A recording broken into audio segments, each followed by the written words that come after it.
This is today's the Hindu newspaper analysis session. Today we will discuss mainly three issues. The first issue is how is an in-house inquiry conducted. The second issue is what is India's approach to citizens on death row abroad. The third issue is related to collegium system and national judicial appointment system. So let's discuss all the issues in detail. What is in house inquiry procedure on complaint against a जज। किसी जज के against अगर कोई complain raise होता है, इस complain के regarding Supreme Court in house inquiry procedure follow करती है। इस आर्टिकल में हम इन हाउस इंक्वायरी प्रोसीजर से रिलेटेड कुछ इंपॉर्टेंट पॉइंट्स डिस्कस करेंगे। Why news the chief justice of India has constituted an in house committee to conduct an inquiry into allegations of misconduct against Delhi High Court Justice Yashwant Varma. Delhi High Court Justice Jaswant Varma के against कुछ misconduct allegations से related inquiry के लिए chief justice of India ने इन house committee constitute की है। This follow recovery of huge piles of case at his resident during a fire control operation. ये जो इन हाउस कमेटी कॉन्स्टिट्यूट की गई है वो इसलिए की गई है बिकॉज फायर कंट्रोल ऑपरेशन के ड्यूरिंग जस्टिस वर्मा के रेसिडेंस में huge piles of cash recover हुआ है। What is the current issue?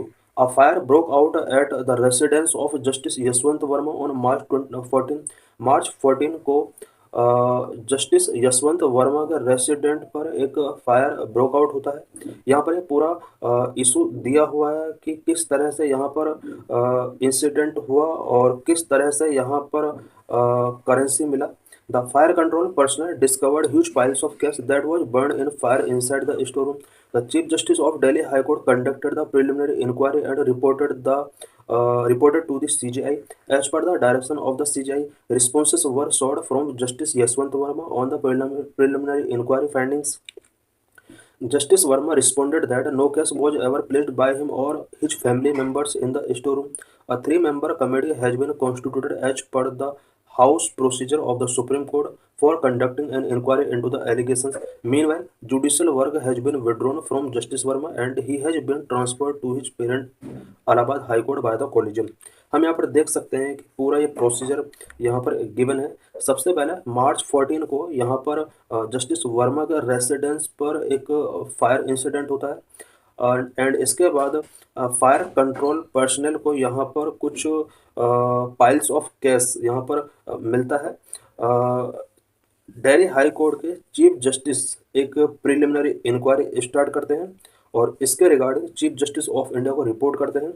Chief justice of India के डायरेक्शन के अकॉर्डिंग यहाँ जस्टिस यशवंत वर्मा से रिस्पॉन्ड सीख किया जाता है और प्रिलिमिनरी इंक्वायरी की जो भी फाइंडिंग्स हैं उसको यहाँ पर फिक्स किया जाता है कि क्या ये इशू था एंड जस्टिस वर्मा का इसके बाद एक रिस्पॉन्ड टेकिंग किया जाता है। जस्टिस वर्मा का कहना है कि उन्होंने किसी टाइप का केस यहाँ पर प्लेस नहीं किया था। इसके बाद 3 member committee supreme Court in house procedure के अंडर कॉन्स्टिट्यूट की जाती है सो दैट जस्टिस वर्मा के अगेंस्ट जो भी एलिगेशंस पुट किए हैं उनको लेकर इंक्वायरी की जा सके।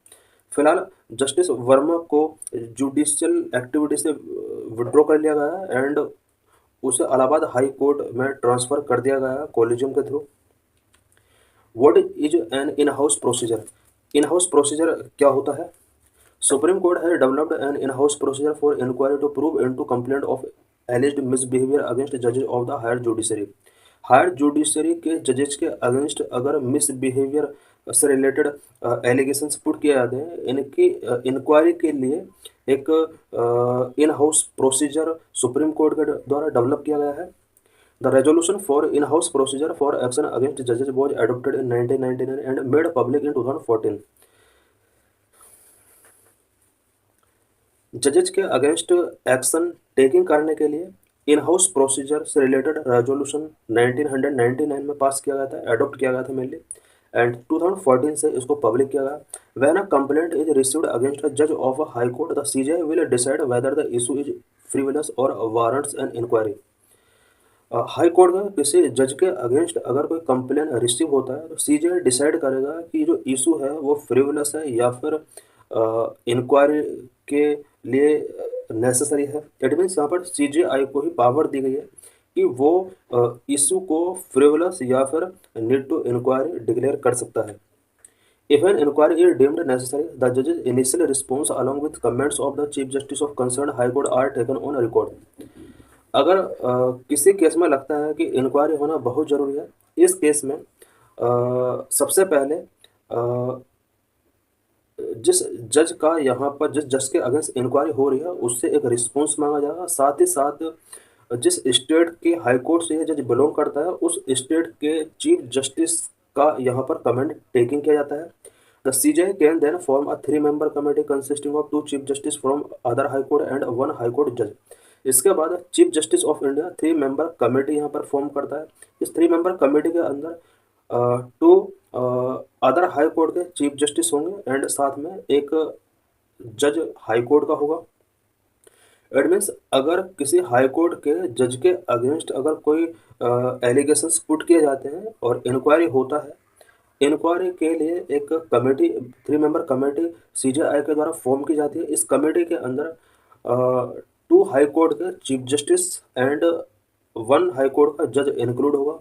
The committee after the inquiry can provide a recommendation that the misconduct is serious enough to warrant a removal और नॉट सीरियस एनफ। ये जो कमेटी होगी ये यहाँ पर रिकमेंड करेगी कि जो एलिगेशंस पर्टिकुलर जज के अगेंस्ट पुट किए गए हैं वो सीरियस हैं या फिर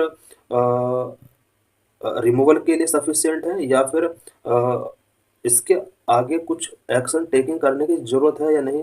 इट मीन्स यहाँ पर सीरियस और नॉन सीरियस से रिलेटेड रिकमेंडेशन करते हैं। If the recommendation is not for removal the जज would be appraised accordingly. However, if the recommendation is for the judge removal, he she will be are to resign। अगर recommendation 3 member committee के जो recommendations होते हैं अगर वो recommendations removal से related हैं इसके बाद उस जज को रिजाइन करने के लिए बोला जाएगा। In the event of the जज unwilling to resign the president and prime minister will be informed of the findings for parliament to initiate action for removal as per provisions of the constitution. अगर जज इस case में resign नहीं करता है इसके बाद प्रेसिडेंट एंड प्राइम मिनिस्टर को इसकी इंक्वायरी से रिलेटेड जो भी फाइंडिंग्स हैं इन्फॉर्म कराया जाता है एंड उसके बाद पार्लियामेंट के बोथ हाउस से यहाँ पर कॉन्स्टिट्यूशन के प्रोविजन के according initiate actions initiate taking करने की स्टार्टिंग की जाती है। Any complaint against the chief justice of high court would be inquired by a committee consisting of a supreme court जज and 2 chief justice of other high court. अगर किसी भी type का कंप्लेंट हाई कोर्ट के chief justice के against यहाँ पर raise होता है इस केस में chief justice of India 3 member committee बनाता है। पहले भी 3 member कमेटी उसने बनाया, इसके बाद भी यहाँ पर 3 member कमेटी बनाया जाएगा जिसमें 2 chief justice of other high court. It means यहाँ पर हाई कोर्ट के 2 चीफ जस्टिस होंगे एंड 1 उसमें सुप्रीम कोर्ट का जज होगा।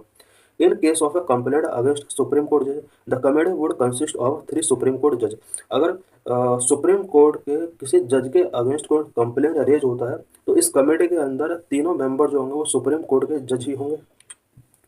In the instant case, based on a preliminary opinion of the Chief Justice of Delhi High Court, the CJI has constituted a committee consisting of the Chief Justice of Punjab and Haryana Court and Chief Justice of Himachal Pradesh High Court and a judge of the Karnataka High Court to inquire into the allegations।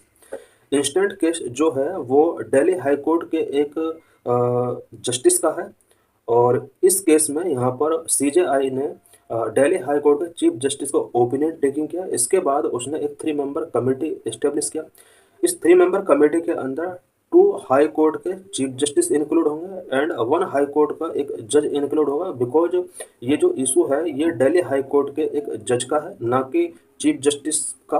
तो इसलिए यहाँ पर जो 2 High court के other जो chief justice हैं वो पहला इसमें chief justice of Punjab and Haryana court, chief justice of Himachal Pradesh high court and जो 3rd member होगा वो कर्नाटक हाई कोर्ट के जज इसमें इंक्लूड होंगे।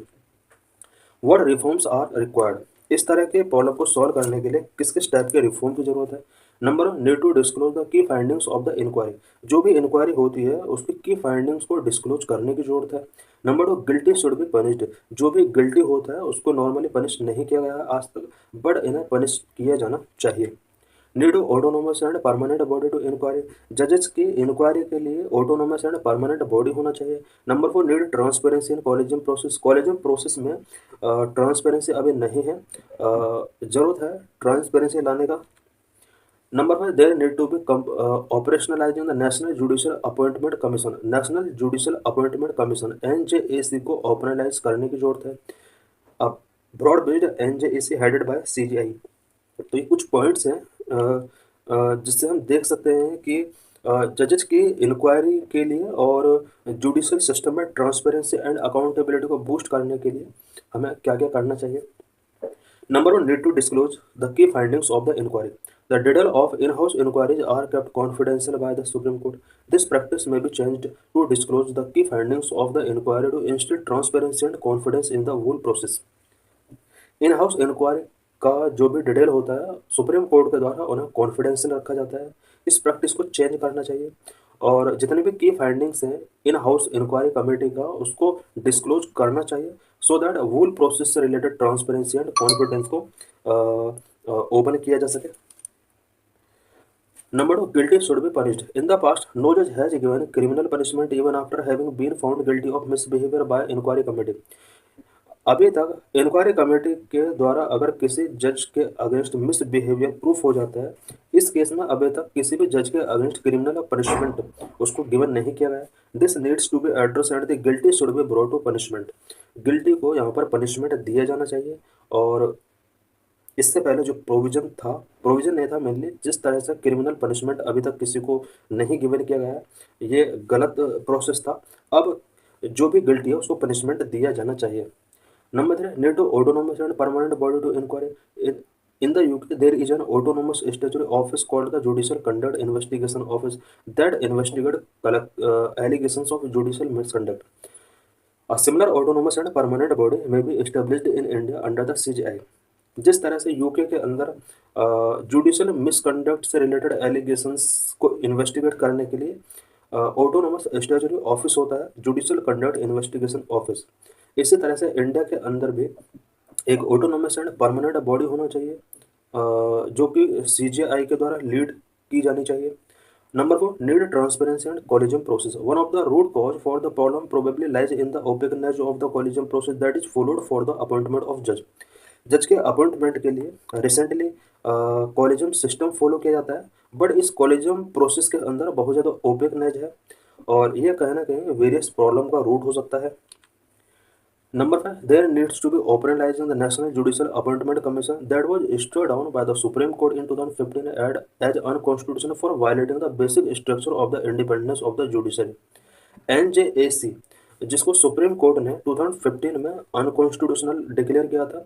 साथ ही इसको अनकॉन्स्टिट्यूशनल इसलिए डिक्लेयर किया गया था बिकॉज ऐसा माना जा रहा था कि ये जुडिशरी की इंडिपेंडेंस को कहीं ना कहीं वायलेट कर रहा था। The collegium process has no doubt ensured independence of the judiciary in appointment, however it does suffer from lack of accountability and transparency. Collegium system अभी जुडिशरी की इंडिपेंडेंसी को इंश्योर कर रहा है, बट यहाँ पर lack of accountability and transparency हम देख सकते हैं।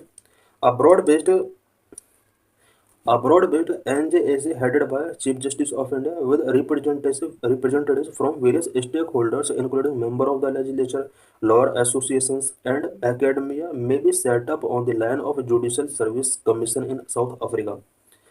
इंडिया में एक ब्रॉड बेस्ड NJAC होना चाहिए जिसको CJI के द्वारा हेड किया जाएगा। साथ ही इस NJAC के अंदर various stake holders such as member of legislature, lawyer association and academia इसमें इंक्लूड हो सकते हैं। The CJI and other senior जजेस may be provided with a veto to have the final say in the appointment process.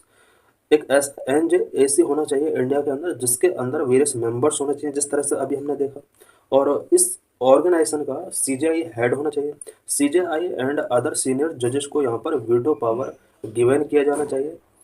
Such a setup would make the selection process more transparent and inclusive without compromising the independence of the judiciary. इस तरह का जो setup होगा, इस तरह का setup में selection process में ट्रांसपेरेंसी होगी एंड इंक्लूसिवनेस होगा, साथ ही जुडिशरी के इंडिपेंडेंस को यहाँ पर इंश्योर किया जा सकता है।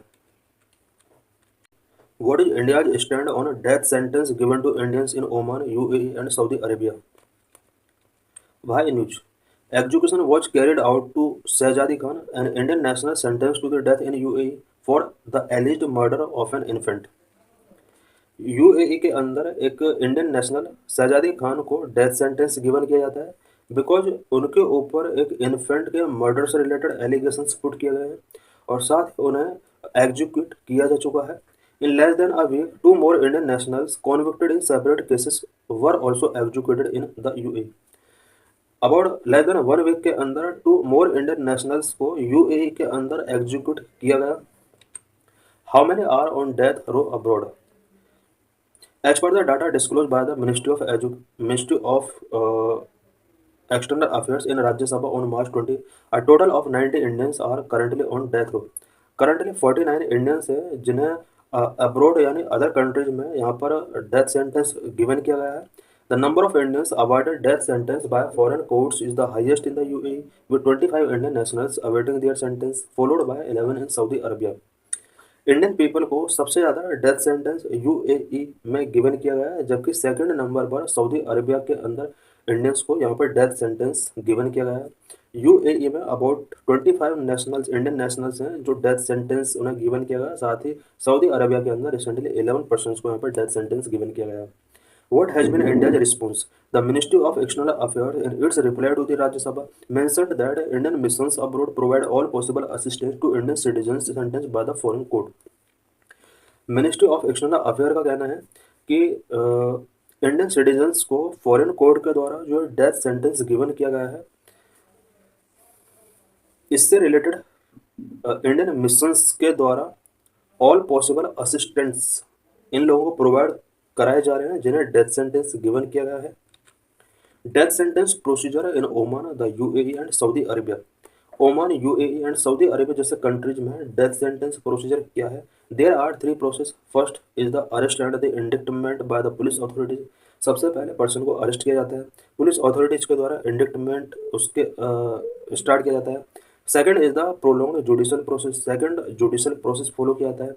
Third element pardon by the ruler और the head of the state या रूलर के द्वारा यहाँ पर पार्डन किया जाता है. Appeal for pardon. पार्डन के लिए यहाँ पर अपील किया जा सकता है. After that the only thing that is available to the embassy और the person concern to appeal the ruler से यहाँ पर कंसर्न पर्सन के द्वारा अपील किया सकता है, एम्बेसी के द्वारा अपील किया सकता है. The appeal for pardon is made by family members of the accused, and if the family is located in India, they are guided to submit the petition. The Indian embassy then forward the petition to the foreign office requesting that it be brought to ruler's attention. यहाँ पर accused person के family member के द्वारा यहाँ पर pardon appeal किया जाएगा. यदि फैमिली मेंबर इंडिया के अंदर हैं तो इससे रिलेटेड एक पिटीशन सबमिट किया जाता है. इंडियन एम्बेसी उस पिटीशन को फॉरेन ऑफिस सेंड करती है और उसमें रिक्वेस्ट किया जाता है कि रूलर्स जो भी है उस पर थोड़ा अटेंशन टेकिंग करें. What is blood money? In many gulf countries sentence can also be commuted in exchange for blood money.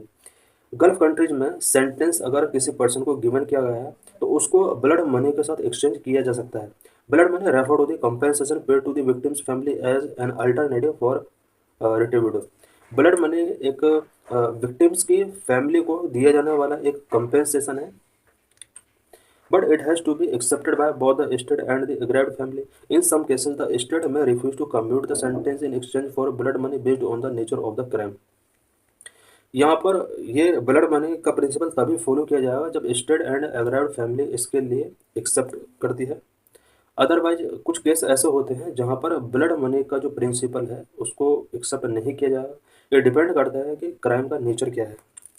What is the role of embassy to protect people given death sentence abroad? Abroad अगर Indian people को death sentence given किया जाता है तो उस case में embassy उन लोगों को प्रोटेक्ट करने के लिए क्या कर सकती है? Death sentence are given in very exceptional cases such as murder, rape and treason. Death sentence जो गिवन किया जाता है किसी भी कंट्री के अंदर वो वेरी एक्सेप्शनल केसेस में गिवन किया जाता है, सच एज मर्डर के केस में, रेप के केस में, ट्रेजन के केस में. In countries which have authoritarian system with nearly non-transparent judicial process such as Saudi Arabia, the Indian embassy is not informed about the arrest of judicial process or the pronouncement of a death sentence. कुछ ऐसे countries specially Saudi Arabian countries या जितने भी आसपास के countries हैं, इन countries के अंदर ऑथोरिटेरियन सिस्टम है जहाँ पर जुडिशियल प्रोसेस नॉन ट्रांसपेरेंट है। इन कंट्रीज के अंदर इंडियन एम्बेसी को अरेस्ट से रिलेटेड, जुडिशियल प्रोसेस से related, pronouncement of the death sentence से रिलेटेड किसी भी टाइप की इन्फॉर्मेशन गिवन नहीं की जाती है। The embassy receive a formal note about the detail of the Indian national only after the execution. Embassy को यहाँ पर फॉर्मल नोट्स तभी रिसीव होता है जब एग्जीक्यूशन कंप्लीट हो चुका होता है।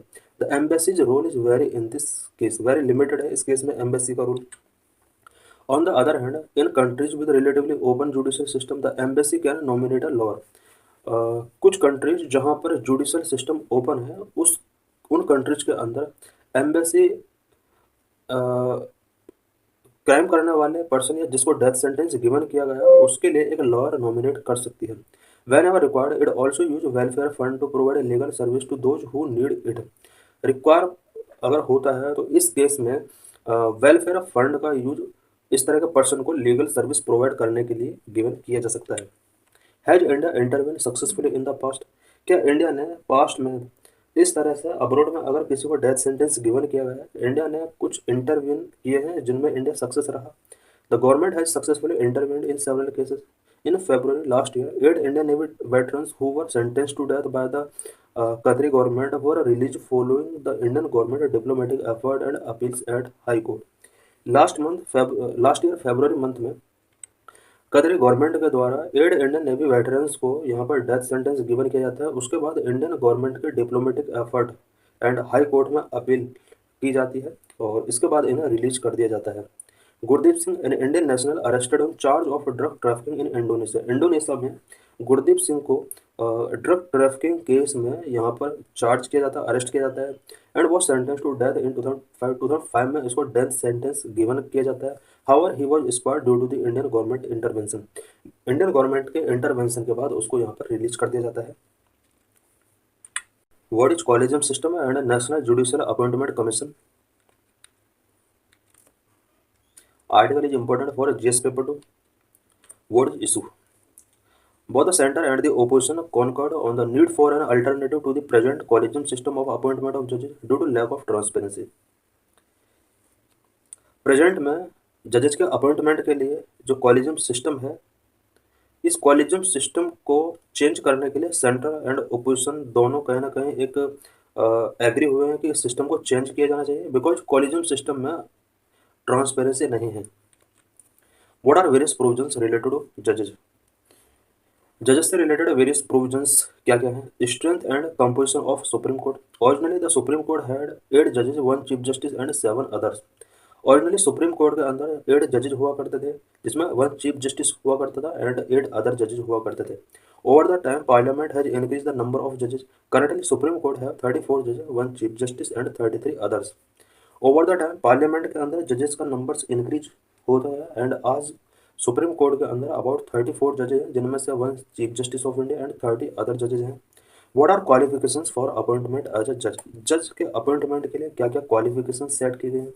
Under article 124(3) of the Constitution, a person can be appointed as a judge of the Supreme Court if he or she are citizen of India, as a judge of High Court for at least 5 years, an advocate of a High Court for at least 10 years, a distinguished jurist in the opinion of the President. जज के appointment के लिए यहाँ पर article 124 के अंदर कुछ provisions किए गए हैं। कोई भी पर्सन एज ए जज अपॉइंट हो सकता है इफ़ वो एक इंडिया का सिटीजन है एंड हाई कोर्ट के अंदर एटलीस्ट 5 ईयर वो जज रहा हो, हाई कोर्ट के अंदर एटलीस्ट 10 ईयर एडवोकेट रहा हो या फिर प्रेसिडेंट के ओपिनियन में वो डिस्टिंग्विश्ड जूरिस्ट रहा हो। What is appointment process? जजेस का अपॉइंटमेंट प्रोसेस क्या है? जज of the Supreme Court are appointed by the president under clause 2 of article 124 of the constitution. Constitution का आर्टिकल 124 के अकॉर्डिंग सुप्रीम कोर्ट के जजेस को प्रेसिडेंट अपॉइंट करता है। प्रेसिडेंट कंसल्ट विद जजेस of the high court and supreme court to make informed appointment. President जजेस को अपॉइंट करने के लिए high court and supreme court के अदर जजेस के साथ यहाँ पर कंसल्ट करता है। ओथ प्रोसेस क्या है? एवरी अपॉइंटेड जज must make an oath before the president और एन अपॉइंटेड पर्सन। जो भी अपॉइंटेड जज है उस अपॉइंटेड जज को प्रेसिडेंट या फिर अपॉइंटेड पर्सन के बिफोर ओथ टेकिंग करना होगा। The oath include commitments to uphold the constitution, sovereignty and integrity of India and perform duties without fear और फेवर। जज का जो ओथ होता है इसके अंदर कॉन्स्टिट्यूशन को अपहोल्ड करने का कमिटमेंट टेकिंग किया जाता है, इंडिया की सॉवरेनिटी एंड इंटीग्रिटी से रिलेटेड कमिटमेंट टेकिंग किए जाते हैं एंड अपने ड्यूटीज को विदाउट फियर और फेवर परफॉर्म करने का कमिटमेंट यहाँ पर टेकिंग किया जाता है। Provision of tenure and resignation, there is no prescribed minimum age limit for a जज appointment but serve until they reach the age of 65 year. जज के अपॉइंटमेंट के लिए कोई age limit, minimum age limit नहीं है, बट 65 ईयर्स तक वो अपनी ड्यूटी परफॉर्म कर सकता है। मे resign before reaching the age of 65 years he giving their resignation to the president. 65 years से पहले वो अगर रिजाइन देना चाहता हो, रेजिग्नेशन लेटर वो प्रेसिडेंट को गिवन करेगा। सैलरीज एंड अलाउंसेस ऑफ जज of the Supreme court, only parliament determine salaries, allowances, privileges, leave and pension of the Supreme court जज। सुप्रीम कोर्ट के जज को salaries, allowance, privilege, leave and pension से related provision करने का सिर्फ parliament को यहाँ पर पावर दिया गया है। All the charge upon the Consolidated Fund of India, इन सभी को कंसोलिडेटेड फंड ऑफ इंडिया से चार्ज किया जाएगा। What are post retirement restrictions, कुछ post retirement restrictions Supreme court के जज के लिए फिक्स की गई हैं। अ जज of the Supreme Court after retirement is prohibited from practicing law in any court in India और pleading before any government authority. Supreme Court का जज अगर रिटायर हो जाता है, रिटायरमेंट के बाद वो इंडिया के किसी भी कोर्ट में प्रैक्टिस नहीं कर सकता। According to article 128, any retired जज of the Supreme court can be called back to sit and act as the Supreme court जज bye CJI with the prior permission of the president of India. Article 128 के अंदर provision किया गया है कि अगर किसी रिटायर्ड जज को दोबारा से सिटिंग कराना है सुप्रीम कोर्ट के अंदर, तो उसके लिए पहले प्रेसिडेंट से सीजेआई परमिशन लेगा। उसके बाद किसी भी रिटायर्ड जज को एज ए सुप्रीम कोर्ट जज सिटिंग कराया जा सकता है। रिमूवल प्रोसीजर ऑफ जज of Supreme Court, Supreme court के जजेस के लिए रिमूवल प्रोसेस क्या है। सुप्रीम कोर्ट जज can only be removed from office by an order of the president, president के ऑर्डर के थ्रू यहाँ पर सुप्रीम कोर्ट के जज को रिमूव किया जा सकता है। Removal process of Supreme court जज require an address by each house of Parliament supported by a special majority, that is majority of the total members of that house and majority of not less than 2/3 of the members present and voting. Supreme court के removal process में यहाँ पर Parliament के both house से special majority के साथ एक resolution pass कराना होता है जिसे हम इम्पीचमेंट रेजोल्यूशन कह सकते हैं। Special majority means total membership का यहाँ पर मेजोरिटी होना चाहिए and present and voting members का 2/3 मेजोरिटी यहाँ पर होना चाहिए।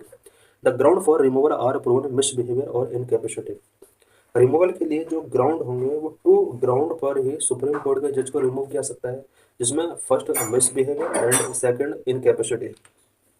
Only Parliament has the authority to regulate the procedure for presenting the address and investigating and proving the incapacity or behavior of the judge।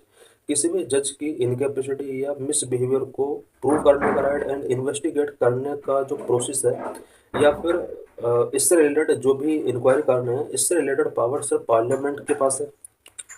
Collegium system for judicial appointment, judicial appointment के लिए collegium system क्या है। Higher judiciary जजेज are appointed through the collegium system, higher judiciary में जजेस का appointment collegium system के through कराया जाता है, जबकि लोअर जुडिशरी में जजेस का अपॉइंटमेंट थ्रू द एग्जामिनेशन किया जाता है। Collegium comprising of the chief justice of India and 4 senior most जजेज of the Supreme court decides on appointment, elevation and transfer of जजेज। Collegium system के अंदर मेनली 5 मेंबर होते हैं, जिसमें 1 chief justice of India and 4 other senior most जजेज of the Supreme court इसके अंदर होते हैं। यही डिसाइड करते हैं कि किस जज का अपॉइंटमेंट किया जाएगा, एलिवेशन किया जाएगा एंड किस जज का ट्रांसफर किस कोर्ट के अंदर किया जाना है। In our constitution the term collegium is not mentioned but has been established through judicial pronouncement. Indian constitution के अंदर कॉलेजियम वर्ड कहीं भी मेंशन नहीं है, बट जुडिशियल प्रोनाउंसमेंट के थ्रू एस्टेब्लिश किया गया है ये word. How did collegium system evolve, collegium system किस तरह से इवॉल्व हुआ, इसके लिए कुछ जजेज केसेस को हम देख सकते हैं। फर्स्ट जजेज केस 1981, सेकंड जजेज केस 1993, थर्ड जजेज केस 1998 एंड फोर्थ जजेज केस 2015। फर्स्ट जजेस केस 1981 और SP Gupta case. Supreme Court ruled that the recommendation made by the CJI to the president can refuse for cogent reason, thereby giving greater say to the execution. First जजेस case में supreme court ने कहा कि CJI के द्वारा यानी chief justice of India के द्वारा प्रेसिडेंट को जो भी रिकमेंड किए जाते हैं जजेस के अपॉइंटमेंट से रिलेटेड, ट्रांसफर से रिलेटेड, वो एग्जीक्यूटिव के द्वारा रिफ्यूज किए जा सकते हैं. इट मीन्स यहाँ पर एग्जीक्यूटिव को पावर ज़्यादा दी गई थी. इट मीन्स यहाँ पर फर्स्ट जजेस केस के according chief justice of India किसी भी जज के अपॉइंटमेंट के लिए, ट्रांसफर के लिए प्रेसिडेंट को रिकमेंड करता था और प्रेसिडेंट उसको रिफ्यूज भी कर सकता था. यहाँ पर एग्जीक्यूटिव को मोर पावर गिवन की गई थी. सेकंड जजेस केस 1993 और supreme court advocate on record association versus union of India case. CJI only needs to consult two senior-most judges over judicial appointment and transfer. Second जजेस case के according chief justice of India supreme court के to senior most जजेस से consult करेगा और उसके बाद judicial appointment या ट्रांसफर्स किए जा सकते हैं. थर्ड जजेस case 1998. CJI should consider the four senior most judges from Supreme Court to form his or opinion judicial appointment and transfer. Third जजेस केस के अकॉर्डिंग जजेस के अपॉइंटमेंट और ट्रांसफर के लिए chief justice of India supreme court के four senior most जजेस के साथ कंसल्ट करेगा. थर्ड जजेस केस में ये था. हम देख सकते हैं कि फर्स्ट जजेस केस में यहाँ पर एग्जीक्यूटिव को ज़्यादा पावर दी गई थी एंड सेकंड जजेस केस, थर्ड जजेस केस में यहाँ पर जुडिशरी को ज़्यादा पावर दी गई है. National judicial appointment Commission Act and fourth जजेस case 2015. National judicial appointment Commission bill ratified by 16 assemblies and assented by the President in December 2014.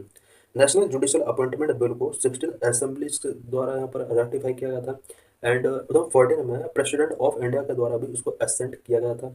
NJAC Act of 2014 and the 99th Constitutional Amendment Act of 2014 has replaced the collegium system of appointing judges to the Supreme Court and High Court with a new body called NJAC.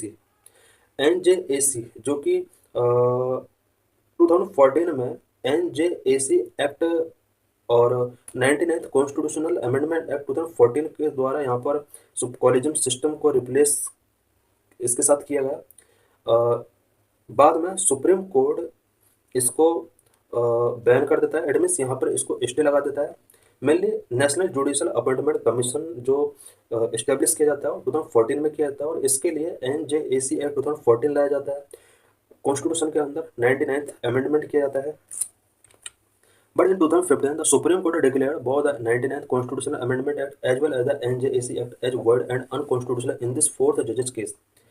Fourth जजेस case में supreme court NJAC act 2014 and 99th constitutional amendment act 2014 दोनों को word and unconstitutional declare कर देता है. ये fourth जजेस case के अंदर इसको मेंशन किया गया है. Consequently the earlier collegium system became operative.